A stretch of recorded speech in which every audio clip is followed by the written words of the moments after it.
Hello and welcome to part second of food security in India chapter, जो हम question and answers के through revision कर रहे हैं. Earlier we have discuss the one marker question under which we completed the assertion reason based question, one marker question, very short answer type question. And in today's lesson we try to understand the short answer type questions and long answer type questions, obviously from the chapter food security in India. Okay, so let's start. The very first question is, what is food security, and also explain the major dimensions of food security.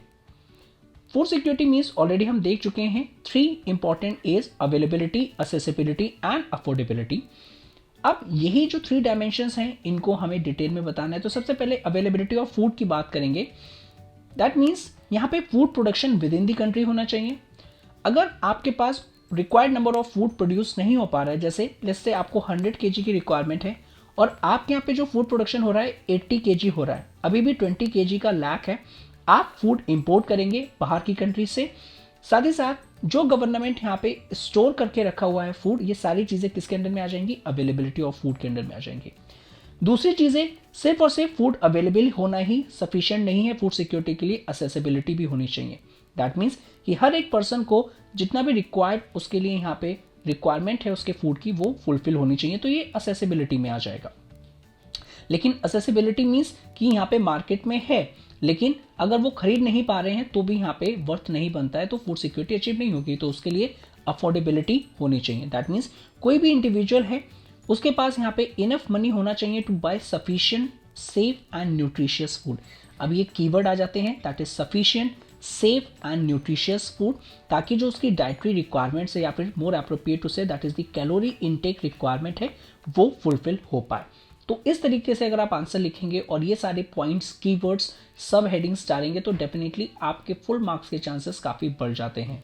तो इसी के through आपका एक topic भी revise हो गया और हमने आंसर भी फ्रेम कर लिया. नेक्स्ट क्वेश्चन है question second. The food insecure peoples are disproportionately large in some regions of the country. तो ऐसा क्यों है, हमें ये बताना है कि व्हाट वाज द रीजन, कि इसके लिए क्यों रिस्पॉन्सिबल है. तो आंसर देखते हैं इसका. इकोनॉमिकली बैकवर्ड स्टेट्स की हम बात करेंगे, बिहार, झारखंड, वेस्ट बंगाल और कुछ पार्ट मध्य प्रदेश के भी, महाराष्ट्र में, जहां पे large number of food insecure peoples रहते हैं. दैट मीन्स उनको फूड सिक्योरिटी नहीं है. दैट मीन्स अवेलेबिलिटी, असेसिबिलिटी या अफोर्डेबिलिटी में कहीं ना कहीं प्रॉब्लम्स आती हैं. साथ ही साथ जो ट्राइबल पीपल्स हैं और जो रिमोट एरिया में रहते हैं, दैट मीन्स उस एरिया में जहाँ पे कम्युनिकेशन ठीक से नहीं है, जहाँ पे जाने के लिए प्रॉपर रोड्स नहीं है, तो वहाँ पे पॉवर्टी काफ़ी ज़्यादा है, जिसकी वजह से वो इनसिक्योर, फूड इनसिक्योर पीपल हो जाते हैं. साथ ही साथ उन एरियाज़ में जहाँ पे नेचुरल डिजास्टर्स हो गया, अर्थक्वेक हो गया, साथ ही साथ यहाँ पे आ जाएगा दैट इज साइक्लोन या फिर इस टाइप के नेचुरल डिजास्टर्स जहाँ पे आते हैं, तो वहाँ के एरिया में भी जो लोग हैं वो पॉवर्टी से वल्नरेबल होते हैं. वंस वहाँ पे पुअर रीजन्स हैं, पुअर एरियाज हैं, पुअर पीपल्स हैं, जिनकी वजह से वो फूड यहाँ पे नहीं ले पाते हैं और वो फूड इनसिक्योर ग्रुप्स बन जाते हैं. Next question, question 3. Hunger is an important aspect indicating food security. ये जो हंगर है यहाँ पे ये इंडिकेट करता है फूड सिक्योरिटी को. जो रियल क्वेश्चन है that is give argument in favour of statement. That is आपको ये स्टेटमेंट को प्रूव करना है और डायमेंशंस के साथ. तो hunger is not just an expression of poverty. That is अगर कोई पर्सन हंग्री है तो उसका एक डायमेंशन हो सकता है कि वो पर्सन यहाँ पे पुअर हो, जिसकी वजह से वो अपनी फूड का जो कैलोरी इनटेक है वो फुलफिल नहीं कर पा रहा हो, या फिर जो उसकी रिक्वायरमेंट है वो पूरी नहीं हो पा रही हो. The attainment of food security involves, क्या आएगा, अगर पूरी कंट्री में फूड सिक्योरिटी कब अचीव हो पाएगी, या किसी एरिया में या किसी रीजन में, तब हम कहेंगे कि उस एरिया में जो करंट हंगर है वहाँ पे कोई भी हंग्री ना रहे. साथ ही साथ यहाँ पे कि आने वाले टाइम में भी जो पर्सन्स वहाँ पे रह रहे हैं उनको भी हंगर की प्रॉब्लम ना हो. दैट इज एक सेक्शन जो पुअर है, जो अफोर्ड नहीं कर पाता है सिंपली फूड को, कि वो ना करंट में हंगर हो और ना ही फ्यूचर वाले टाइम में हंगर हो. सो हंगर ऑलरेडी हमने देखा था कि दो पार्ट्स में हमने डिवाइड किया था, क्रॉनिक और seasonal dimensions. Already earlier videos में हमने डिटेल में देखा हुआ है इसको. फिर भी यहाँ पे एक बार रिकॉल कर लेते हैं कि जो क्रॉनिक हंगर है यहाँ पे ये कॉन्सिक्वेंसेस है कि अगर आप प्रॉपर एडिक्वेट डाइट नहीं ले रहे हैं क्वालिटी वाइज या quantity wise due to the low income, तो ये क्रोनिक हंगर में आ जाएगा. सीजनल हंगर में यहाँ पे फूड ग्रोइंग सीजन से आ जाएगा. सो साइकिल्स है कि due to which reason food production ठीक से नहीं हो पाया है, जिसकी वजह से यहाँ पे सीजनल हंगर रहता है. ओके, तो फूड ग्रोइंग एंड हार्वेस्टिंग की वजह से, तो ये डायमेंशंस हो गए. Next question, mention any 5 functions of FCI, food corporation of India, very important. इसी का एक दूसरा नेचर है, किस तरीके से क्वेश्चन पूछा जाता है, mention the activities of FCI, food corporation of India. So FCI अगर हम देखें कि FCI एक इंपॉर्टेंट कंपोनेंट है फूड सिक्योरिटी के लिए, okay, food security system in India. तो FCI क्या करता है, FCI व्हीट और राइस को परचेज करता है from the farmers, okay, in the state जहां पे सरप्लस प्रोडक्शन है। तो इमेजिन करिए ए रीजन में यहाँ पे सरप्लस प्रोडक्शन है और बी रीजन में यहाँ पे डेफिसिट रीजन है। दैट इज ए एरिया में जो यहाँ पे रिक्वायरमेंट है फूड प्रोडक्शन की वो 50 है लेकिन होता 100 है, और बी एरिया में रिक्वायरमेंट यहाँ पे 50 है लेकिन यहाँ पे सिर्फ और सिर्फ 20 होता है। तो ये एरिया डेफिसिट है बी वाला और ए एरिया सरप्लस है। तो FCI क्या करता है, व्हीट और राइस को परचेज करेगा ए रीजन से जहां पे सरप्लस प्रोडक्शन है। अब यहाँ पे एक्वायर करने के बाद परचेज करता है फूड ग्रेन्स को, और ये जो फूड ग्रेन्स को यहाँ पे परचेज करते हैं वो स्टोर करते हैं बड़े बड़े ग्रेनरीज में। उसके बाद फूड ग्रेन्स को डिस्ट्रीब्यूट कर जाता है उन एरिया में जहाँ पे प्रोडक्शन काफ़ी कम है या फिर उस एरिया में जहाँ पे पुअर काफ़ी ज़्यादा है जो मार्केट रेट पे व्हीट और राइस को अफोर्ड नहीं कर सकते। Okay, so as a result यहाँ पे जो लोअर प्राइस है, दैट इज जो मार्केट का प्राइस है उससे लोअर प्राइस में वो डिस्ट्रीब्यूट किया जाता है उन लोगों को जो काफ़ी पुअर है। ये जो यहाँ पे जो प्रॉब्लम आ जाती है shortage of food during the adverse weather conditions या फिर during the weather of the calamity, इसमें भी यहाँ पे फूड सिक्योरिटी ऑफ इंडिया काफ़ी इंपॉर्टेंट रोल प्ले करता है क्योंकि ये बफर स्टॉक क्रिएट करता है। बफर स्टॉक मीन्स कि एक ऐसा यहाँ पे ग्रेनरीज का स्टॉक कि अगर कभी प्रॉब्लम आ जाती है कि यहाँ पे प्रॉपर एग्रीकल्चर साइकिल कुछ प्रॉब्लम हो जाती है, मानसून नहीं आ जाता है या फ्लड आ जाता है या ड्रॉट आ जाता है, तो उस केस में जो सरप्लस ग्रेनरीज में यहाँ पे स्टोर है उसको हम यूज कर सकते हैं। Next question, question 5, in most of the years the food stock in the buffer stock remain consistently higher than the buffer norms, give reasons. अब ये जो FCI है, अब यहाँ पे एस्टिमेट करते हैं कि कितना इनको यहाँ पे ग्रेनरीज में स्टोर करना है सो दैट यहाँ पे वो सेंड कर पाए सरप्लस रीजन से डेफिसिट रीजन में। लेकिन ओवर द ईयर्स देखा गया है कि जो फूड स्टॉक होता है बफर में वो काफ़ी ज़्यादा हायर होता है कंपेरेटिवली टू दी जितनी रिक्वायरमेंट्स है, कि अगर यहाँ पे 500 kg की रिक्वायरमेंट्स है तो एक्चुअल में वहाँ पे 700 kg या 800 kg यहाँ पे स्टोर होता है। तो ऐसा क्यों यहाँ पे हमको देखना है। अब most of the leading food grain producer states अगर हम देखें तो वो प्रेशर डालते हैं सेंट्रल गवर्नमेंट में कि अगर उन्होंने चीज़ें एग्रीकल्चर को प्रोड्यूस कर लिया तो उनका जो एग्रीकल्चर प्रोड्यूस है वो गवर्नमेंट को प्रेशराइज करते हैं कि आप हमसे खरीदेंगे, क्योंकि ऑलरेडी हम देख चुके हैं कि जो गवर्नमेंट है वो हर एक सोइंग सीजन से पहले MSP को इंट्रोड्यूस करता है, that is minimum support price. अब क्या होता है, मिनिमम सपोर्ट प्राइस जिसका ज़्यादा होता है, जैसे व्हीट और राइस का ज़्यादा होता है तो फार्मर्स उन्हीं MSP क्रॉप्स को प्रोड्यूस करते हैं ताकि उनको ज़्यादा इनकम मिले। अब ज़्यादा प्रोड्यूस होता है तो वो फोर्स करते हैं सेंट्रल गवर्नमेंट को कि जितना भी हमने फूड प्रोडक्शन किया है वो आप मार्केट रेट पे, दैट इज जो MSP है उसको यहाँ पे परचेज करें उस रेट पे। अब क्या हुआ, जैसे जैसे इंक्रीज होता जा रहा है MSP, उसी तरीके से यहाँ पे फार्मर्स को वो और ज़्यादा एक तरीके से इंसेंटिव्स प्रोवाइड करवाते हैं कि वो ज़्यादा से ज़्यादा फूड ग्रेन्स को प्रोड्यूस करें, बिकॉज उनको पता है कि जो MSP से रेट जो गवर्नमेंट प्रोवाइड करवाती है उससे कम तो नहीं जाएगा, क्योंकि अगर जाएगा तो हम सेंट्रल गवर्नमेंट को बेच देंगे। ऑलरेडी वो जो डिस्कशन MSP पे था प्लीज़ रिकॉल करिए। साथ ही साथ यहाँ पे कोई भी प्रॉपर डिस्ट्रीब्यूशन सिस्टम नहीं है जिसकी वजह से यहाँ पे ओवर स्टॉक हो जाता है। PDS जो है also fail to solve the problems of rising the buffer stock, जो पब्लिक डिस्ट्रीब्यूशन सिस्टम है। तो ये कुछ रीज़न है जिनकी वजह से यहाँ पे जो नॉर्म्स हैं, कि अगर नॉर्म्स यहाँ पे 500 kg के हैं तो देखा गया है कि वहाँ पे 700 kg और एक्स्ट्रा हो जाता है। तो ये सारे कुछ रीजंस हैं। Next question 6, mention the major feature of the PDS system of India. अब इसी को अदर तरीके से पूछा गया है कि जो PDS है prove to be the most effective instrument of the government policy. हमें 4 पॉइंट्स बताने in favour of the statement. चलिए स्टार्ट करते हैं। सबसे पहले हम सपोर्ट करेंगे इस स्टेटमेंट को। जो PDS है वो मोस्ट इफेक्टिव गवर्नमेंट का एक इंस्ट्रूमेंट है ओवर द ईयर्स, जब से यहाँ पे स्टार्ट हुआ है। अब ये जो पब्लिक डिस्ट्रीब्यूशन सिस्टम आया इसने क्या किया है कि इसने प्राइसेस को स्टेबलाइज किया है, साथ ही साथ यहाँ पे जो कंज्यूमर्स हैं उनके लिए फूड अवेलेबल करवाया है एट ए अफोर्डेबल प्राइसेस। क्यों?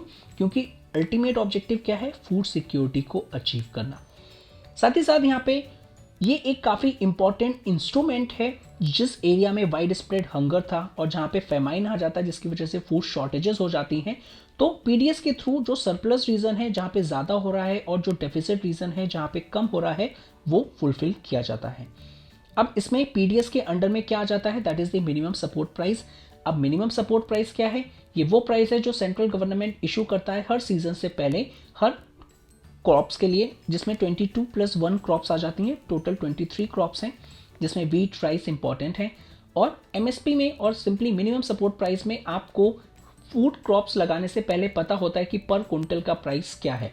तो गवर्नमेंट कहती है कि मिनिमम हमने आपको रेट बता दिया है, अगर मार्केट में इससे ज़्यादा आप सेल कर सकते हैं तो कर दीजिए, और नहीं तो आप यहाँ पे सेंट्रल गवर्नमेंट के पास आइए और एफसीआई आपसे एमएसपी के प्राइस पे परचेस कर लेगा। तो ये जो सिस्टम है यहाँ पे मिनिमम सपोर्ट प्राइस आ जाता है। And procurement has contributed to increase in food grain production और provided income security to the farmers in certain regions. Okay, तो यहाँ पे फार्मर्स को वो इंसेंटिव्स करता है कि वो प्रोड्यूस करें, और उनको पता है कि अगर उन्होंने 100 क्विंटल्स को प्रोड्यूस किया है तो पर क्विंटल की यहाँ पे जो कॉस्ट है वो 1750 है, तो उनको एक एस्टिमेशन मिल जाता है कि उनकी इनकम कितनी होगी। साथ ही साथ यहाँ पे ये इनकम सिक्योरिटी भी फार्मर्स को प्रोवाइड करवाता है, बिकॉज उनको पता है कि अगर हमने इतना प्रोड्यूस किया तो इतनी हमारी मोरलेस इनकम आएगी। साथ ही साथ it has minimize the hoarding and the black marketing. So पहले क्या होता था कि किसी रीजन में यहाँ पे डेफिसिट है तो वहाँ पे प्राइस इंक्रीज हो जाते थे, बिकॉज वहाँ पे ग्रेन्स कम है, और जिसमें सरप्लस है जहाँ पे ज़्यादा है वहाँ पे प्राइस गिर जाते थे फूड ग्रेन्स के। तो ये मिसमैच भी यहाँ पे खत्म हो गया, that is hoarding and black marketing. Next question है examine the activities of the ration shops. अब यहाँ पे समझिए काफ़ी इंपॉर्टेंट है, कुछ स्पेक्ट्स भी हैं इसको, तो ये समझिए। रेशन शॉप्स क्या है, ये वो शॉप्स हैं जो कि गवर्नमेंट इनको रेगुलेट करता है, और साथ ही साथ यहाँ पे फूड ग्रेन्स के स्टॉक आते हैं such as sugar cane, kerosene oil for the cooking, और फूड ग्रेन्स में वीट, राइस और सारी चीज़ें आती हैं। इनको हम फेयर प्राइस शॉप्स भी कहते हैं। तो रेशन शॉप आ जाए या फिर फेयर प्राइस शॉप्स आ जाए तो they are the one and the same. Already आपको पता है कि जो फूड हम प्रोक्योर करते हैं वो किसके थ्रू करते हैं, फूड कॉर्पोरेशन ऑफ इंडिया, और एफसीआई इनको डिस्ट्रीब्यूट करता है through the shops among the poorer section of the society.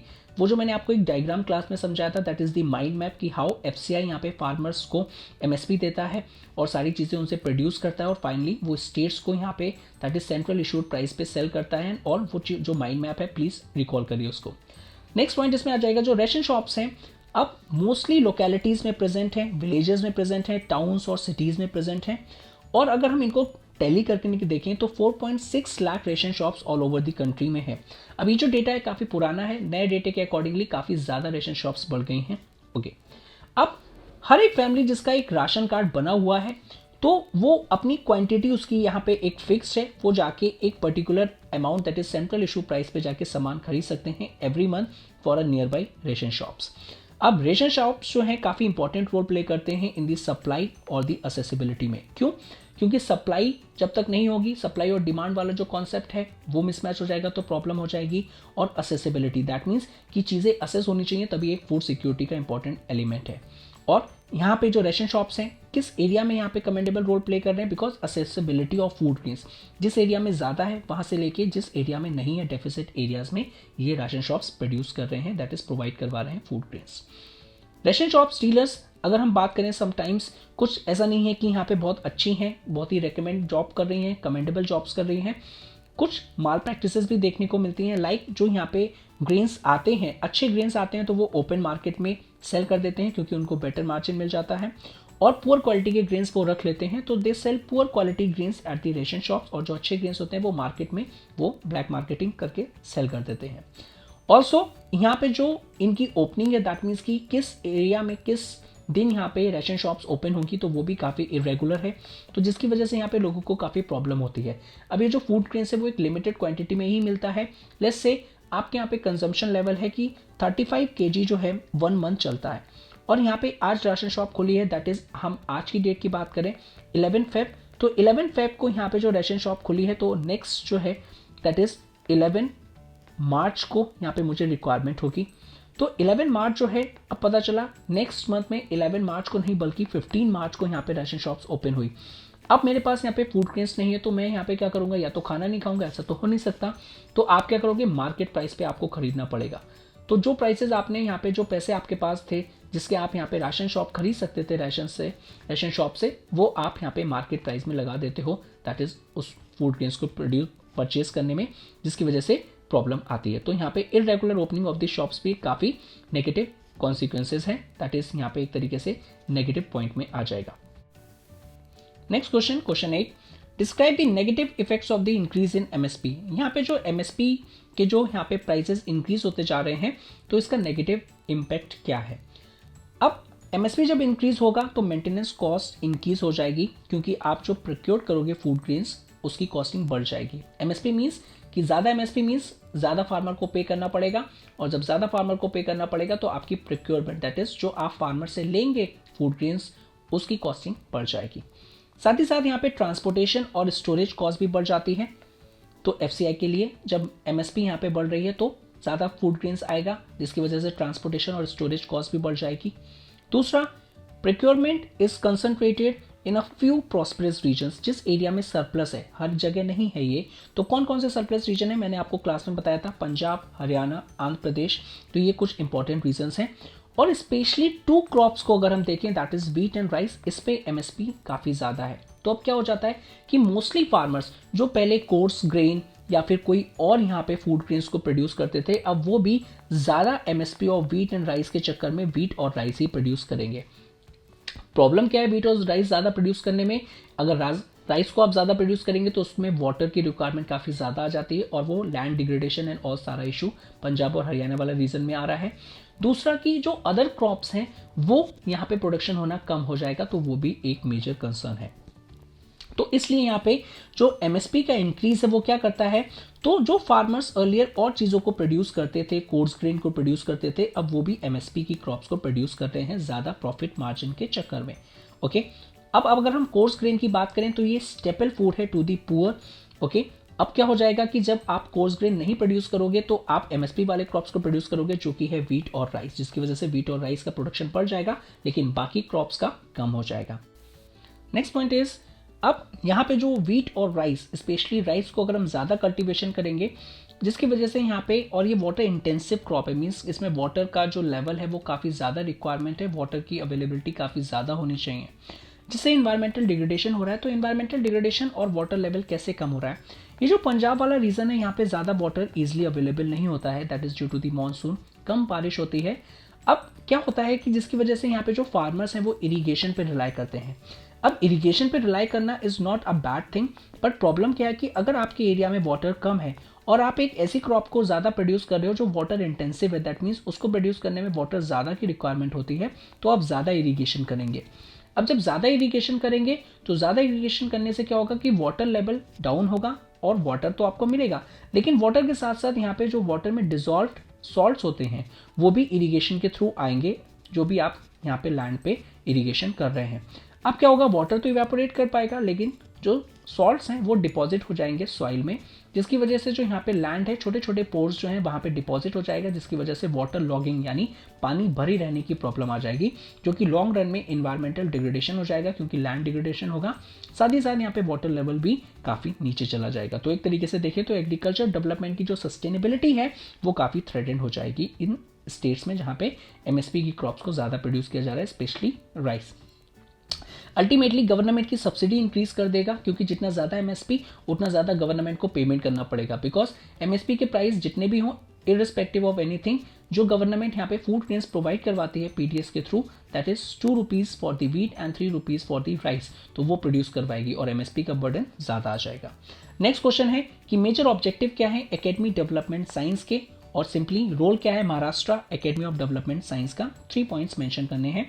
तो ये जो एकेडमी ऑफ डेवलपमेंट साइंस है, इसने फैसिलिटेट किया है नंबर ऑफ एनजीओस यानी नॉन गवर्नमेंटल ऑर्गेनाइजेशंस को, ताकि वो ग्रीन बैंक्स को सेटअप करें इन डिफरेंट रीजन्स पे।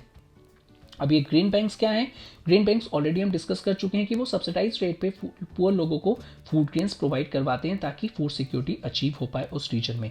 तो यहाँ पे जो एडीएस है, दैट इज वो ऑर्गेनाइज करेगी, यहाँ पे ट्रेनिंग प्रोवाइड करवाएगी, कैपेसिटी बिल्डिंग प्रोग्राम प्रोवाइड करवाएगी ऑन फूड सिक्योरिटी, और अपने एनजीए के लोगों को, that is non governmental organisations को, साथ ही ग्रेन बैंक्स को ज़्यादा से ज़्यादा यहाँ पे डिफरेंट एरियाज में यहाँ पे ओपन करेंगे, सो दैट यहाँ पे फूड सिक्योरिटी उस रीजन में अचीव हो पाए। अब एडीएस क्या कर रहा है, सेटअप करने की कोशिश कर रहा है ज़्यादा से ज़्यादा ग्रेन बैंक्स को, ताकि वो यहाँ पे एक रेप्लिकेशन कर पाए other NGOs and to influence the government policy on food security, और ये काफ़ी ज़्यादा हेल्पफुल हो रहा है। महाराष्ट्र में, और ये मॉडल रेप्लिकेट हो पाए अलग अलग पार्ट में भी जहाँ पे फूड सिक्योरिटी की प्रॉब्लम से स्पेशली, या फिर मोर एप्रोप्रिएट से जहाँ पे फूड इनसिक्योर पीपल्स काफ़ी ज़्यादा मिलते हैं। Now with this we completed the short answer type question, जितने बन सकते थे सारे हमने किए हैं। अब हम लॉन्ग आंसर टाइप क्वेश्चन करेंगे। Analyse the impact of the green revolution. Already आपको ग्रीन रेवोल्यूशन पता है क्या है, चलिए देखते हैं। 1960s के टाइम पे आया था, वो हम ऑलरेडी हम क्लास में डिस्कस कर चुके हैं, एक बार दोबारा से देख लेते हैं। नाउ ग्रीन रेवोल्यूशन, यहाँ पे अगर हम इसकी सक्सेस देखें तो इंडिया को इसने सेल्फ सफिशिएंट बनाया था फूड ग्रेन्स में। बिकॉज इंडिया जब इंडिपेंडेंट हुआ था 1947 में, तो यहाँ पे हमारे पास इतना भी फूड सिक्योरिटी नहीं थी, बिकॉज जितने भी लोग थे उनके लिए फूड को प्रोड्यूस करना हमारे लिए एक बहुत बड़ा टास्क था। तो एज ए रिजल्ट हमको क्या करना पड़ता था, हमको यहाँ पे लोगों के पास मांगना पड़ता था, इंपोर्ट करना पड़ता था फूड, तो बहुत ही अच्छा प्रॉब्लमेटिक कंडीशन हो जाती थी। तो एज ए रिजल्ट यहाँ पे क्या हुआ, हमने सोचा कि हमको फूड सिक्योरिटी अचीव करनी है, तो 1960s के टाइम पे ग्रीन रेवोल्यूशन आया। ग्रीन रेवोल्यूशन में हमारा ऑब्जेक्टिव था कि हम इंडिया को सेल्फ सफिशिएंट बनाएंगे फूड ग्रेन्स में। So as a result green revolution के सक्सेस के बाद हमारा जो प्रोडक्शन था वो काफ़ी लेवल इंक्रीज हुआ, specially in the wheat and rice में। और हाईएस्ट जो ग्रोथ रेट थी वो कहाँ अचीव हुई, दैट इज पंजाब और हरियाणा रीजन में। साथ ही साथ साउथ में अगर हम देखेंगे तमिलनाडु और आंध्र प्रदेश में सिग्निफिकेंट इंक्रीज हुआ इन दी राइस यील्ड। और जो प्रोडक्शन इंक्रीज हुए, इसने गवर्नमेंट को हेल्प किया to build the buffer stock. Buffer stock क्या है कि आप एक ये तरीके से एक्स्ट्रा स्टोर करके रखो उस टाइम के लिए कि जिस टाइम यहाँ पे अगर फूड प्रोडक्शन कम भी होता है, या फिर उस टाइम पे कि फूड की प्रॉब्लम आ जाती है, कहीं पे लेस हो जाता है, तो उस कॉन्टेक्स्ट में यहाँ पे मिल पाए। Buffer stock led to the food security. तो ये कुछ इंपॉर्टेंट एस्पेक्ट है, ये इम्पैक्ट है ग्रीन रेवोल्यूशन का। अब ग्रीन रेवोल्यूशन की डिटेल में ऑलरेडी आपको पता है कि 1960s के टाइम पे यहाँ पे आया था। हाइब्रिड यील्डिंग वैरायटी सीड्स को हमने यूज़ किया था, इरिगेशन को यूज़ किया था, केमिकल इंसेक्टिसाइड पेस्टिसाइड को हमने यूज़ किया था, उन जिनकी वजह से क्या हुआ था, फूड प्रोडक्शन काफ़ी ज़्यादा इंक्रीज हो गया था। नाउ व्हाट इज पीडीएस और इंपॉर्टेंस क्या है इसकी, कैसे यहाँ पे पीडीएस सिस्टम इंश्योर करता है food security in India, already हम ऊपर देख चुके हैं डिटेल में। यहाँ पे हम मेन पॉइंट्स देखते हैं। सो पीडीएस सिस्टम यहाँ पे इसके थ्रू गवर्नमेंट ने 4.6 लाख रेशन शॉप्स को all over the country open किया है। अब उनका ऑब्जेक्टिव है कि वो डिस्ट्रीब्यूट करेंगे फूड ग्रेन्स को, और जो भी अदर रिक्वायरमेंट है, केरोसिन ऑयल हो गई, यहाँ पे शुगर हो गई, पुअर पीपल्स को अफोर्डेबल रेट्स में, ओके, ताकि वो लोग भी कंज्यूम कर पाए। नेक्स्ट इज वो डिस्ट्रीब्यूट करेंगे food grains to the poor people at a reasonable rates. Already मैंने आपको बताया कि जो वीट है फॉर ₹2 और जो यहाँ पे राइस है दैट इज ₹3। साथ ही साथ ये प्रोटेक्ट करेंगे people from the higher prices, because अगर हाई प्राइस होता है तो जो पुअर पीपल्स हैं वो अफोर्ड नहीं कर पाएंगे, और जब अफोर्डेबिलिटी का एलिमेंट मिसिंग हो जाएगा तो फूड सिक्योरिटी इन इंडिया नहीं हो पाएगा। साथ ही साथ जो ब्लैक मार्केटिंग और जो होर्डिंग होती थी उन एरियाज में जहाँ पे ज़्यादा हो रहा है, और उन एरियाज में जहाँ पे कम हो रहा है, वो भी इसके थ्रू कम हो पाएगी। साथ ही साथ अल्टीमेटली जो लास्ट ऑब्जेक्टिव है फूड सिक्योरिटी को अचीव करना, वो भी यहाँ पे फुलफिल हो पाएगा। नाउ नेक्स्ट पॉइंट हम देखेंगे, what are the limitations of the PDS system, की कुछ लिमिटेशंस हैं या नहीं है। यस, कि लिमिटेशंस क्या है, ऑलरेडी हमने जो लास्ट स्लाइड में देखा था, fail to remove the hunger, कि सर हंगर को रिमूव करने के लिए लेके आया गया था, लेकिन पीडीएस काफ़ी सालों से वर्क कर रहा है, बट स्टिल अगर हम इंडिया में हंगर देखें तो काफ़ी ज़्यादा इंडिया में एग्जिस्ट करता है, इंडियन सोसाइटी में हंगर। अब जो ऑलरेडी जो प्रॉब्लम थी बफर स्टॉक की, कि जितना प्रिस्क्राइब लेवल ऑफ बफर है उससे ज़्यादा यहाँ पे आ रहा है, क्यों, कि एफसीआई जो गोडाउंस हैं वो ओवरफ्लोइंग हो रहे हैं with the food grains.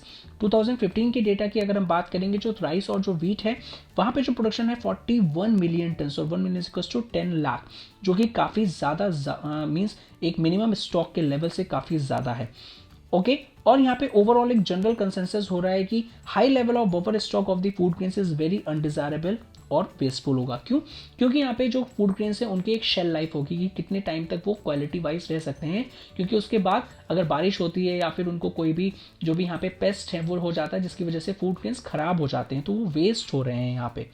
Next is poor food grain quality. अब मोस्ट ऑफ द गोडाउन्स जो हैं वहाँ पे मोर स्टॉक है, जिनकी कैपेसिटी के जितनी कैपेसिटी है उससे ज़्यादा।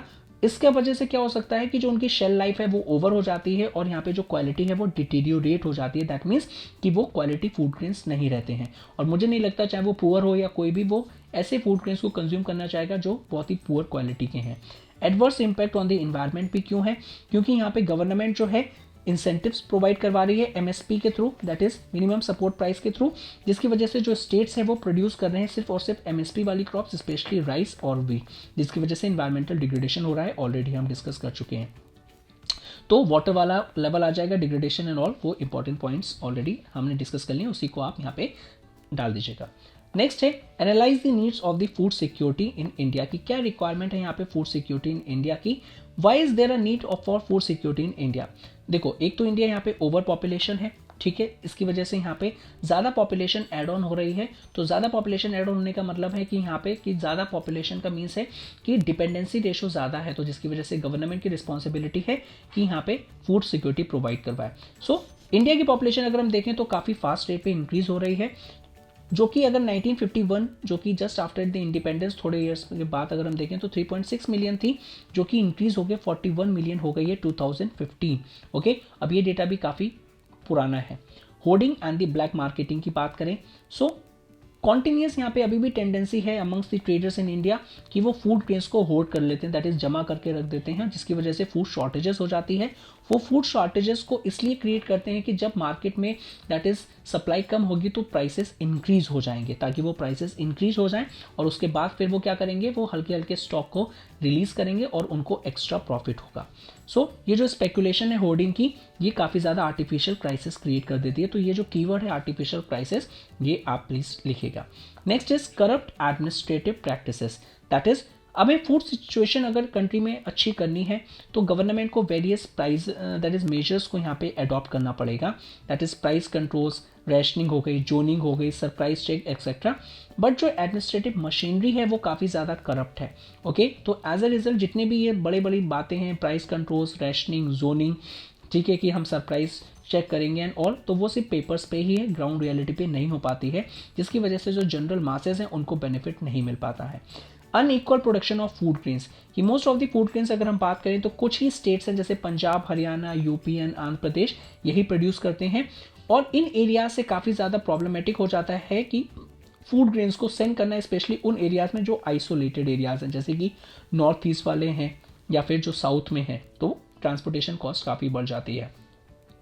लास्ट पॉइंट है poverty and the natural calamity, जो पूरे सेक्शन ऑफ द सोसाइटी है यहाँ पे मोस्ट फूड इनसिक्योर ग्रुप है, मोस्ट ऑफ द टाइम्स वो यहाँ पे रहता है, because while persons above the poverty line might also be the food insecure during the natural calamities, कि भले ही आप एपीएल हैं that is ever poverty line है, लेकिन बेटा होता क्या है कि नॉर्मल टाइम्स में तो एपीएल हैं, आप एवर पॉवर्टी लाइन है, लेकिन अगर कोई नेचुरल कैलामिटी आ गई, फ्लड आ गया, ड्रॉट आ गया, जिसकी वजह से आपकी लाइवलीहुड इंपैक्ट हुई और आप कहाँ में चले जाते हैं, तुरंत बीपीएल में चले जाते हैं।